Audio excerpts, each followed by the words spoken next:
Jadi perjalanan karir saya diawali ketika pada tahun 2014. Eh, saya pada saat itu masih bekerja sebenarnya bukan di bidang hospitality. Saya bekerja di Adikarya. Dan ketika tahun 2014, Adikarya membuat suatu ekspansi bisnis baru, yaitu di bisnis hospitality. Saat itu saya masih bekerja di konstruksi. Saya tertarik di bidang hospitality karena saya melihat kayak sepertinya hospitality itu suatu area pekerjaan yang dinamis ya, karena saya sangat suka kedinamisan. Ketika itu direkrut lah beberapa karyawan Adikarya untuk ikut memperkuat atau menjadi manajemen di bisnis barunya itu.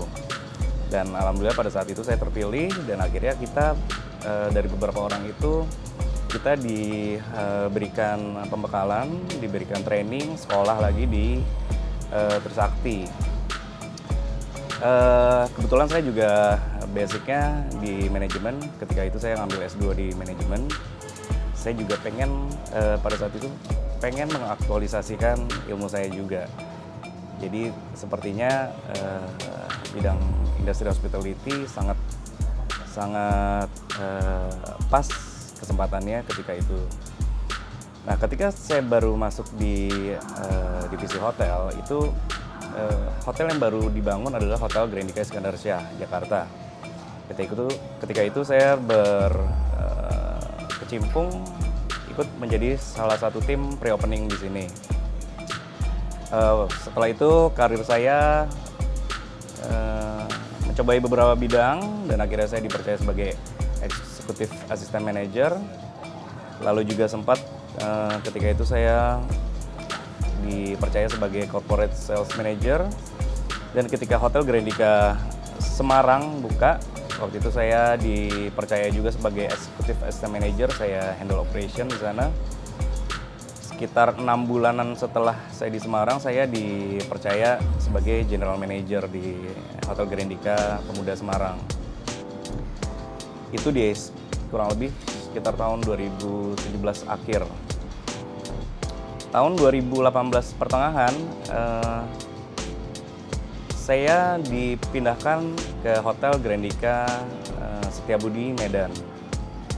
Hanya beberapa bulan saya dipindahkan lagi, akhirnya saya dipercaya untuk memimpin tim di Hotel Grandika Iskandar Shah Jakarta. Seperti itu. Ketika saya dipercaya sebagai General Manager di Hotel Iskandar Shah Jakarta, saya melihat banyak sekali tantangan yang harus saya lakukan ya, yang harus saya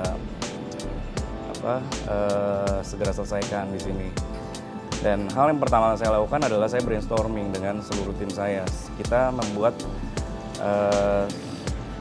suatu workshop pada saat itu.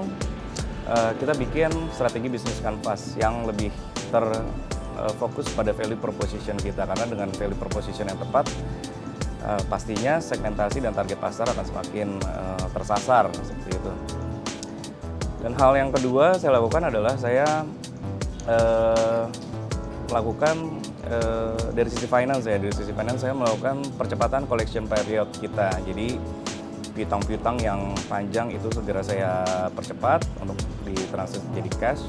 Karena yang namanya running business pasti cash flow adalah yang paling utama gitu. Lalu dari sisi pengembangan pasar, saya juga menyasar pasar yang selama ini belum tersentuh, yaitu pasar wedding dan social event. Karena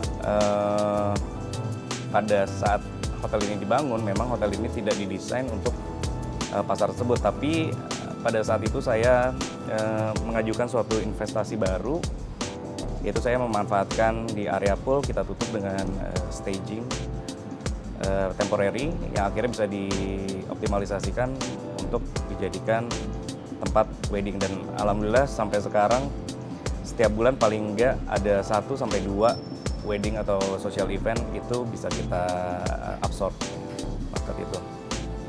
Lalu dari sisi karyawan juga untuk mengencourage semangat karyawan, saya juga melakukan training and development karyawan. Jadi saya membuka kesempatan buat teman-teman di sini, nggak hanya berada di departemennya masing-masing.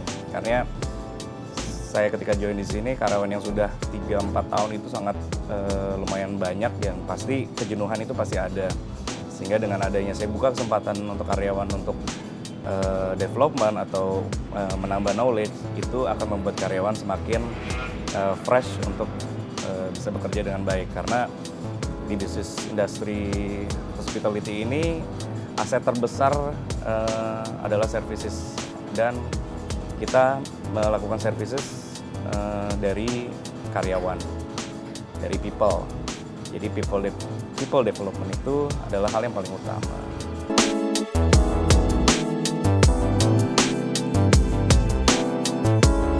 Jadi ketika saya bergabung di sini, ternyata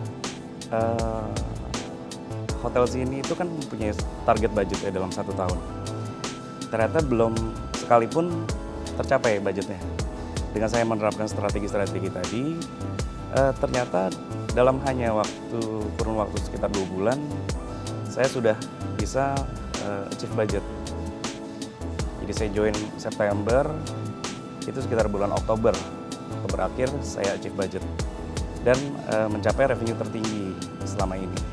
Pada tahun ini, kalau tahun lalu kita achieve revenue tertinggi di bulan Oktober, tahun ini kita achieve revenue tertinggi di bulan September.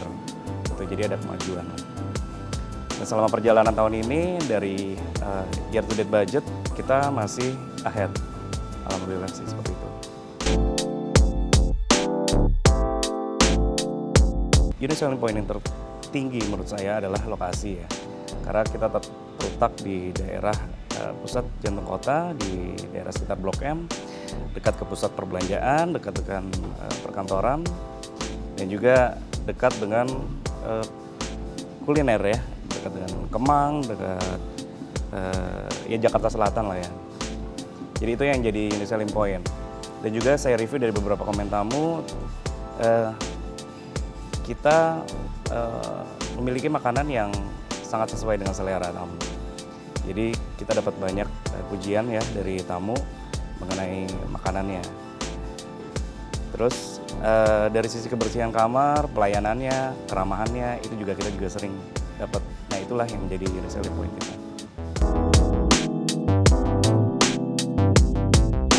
Oke, jadi Resto Origami ini kita baru buka sekitar bulan akhir Agustus kemarin.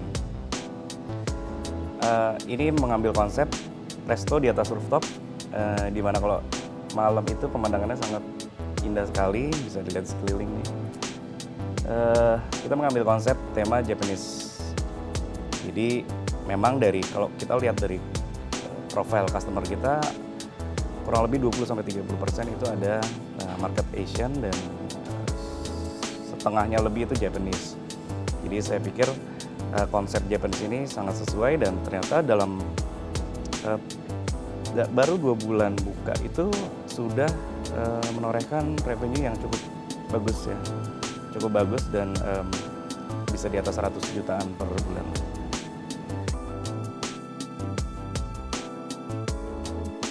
Jadi sebenarnya untuk dari program kedepannya, kita rencananya memang ada rencana ekspansi membuat properti di sebelah kita ini. Jadi kita akan membuat tambahan ya, extension dari bangunan ini. Di situ akan ada fasilitas meeting room yang besar dan ballroom. Karena memang kita untuk di Grandika saat ini kita belum punya ballroom yang memiliki kapasitas yang besar. Obsesi terbesar saya menjadikan Grandika ini sebagai market leader ya, nggak cuma di Jakarta Selatan, tapi mungkin di level bintang 4 di area Jakarta.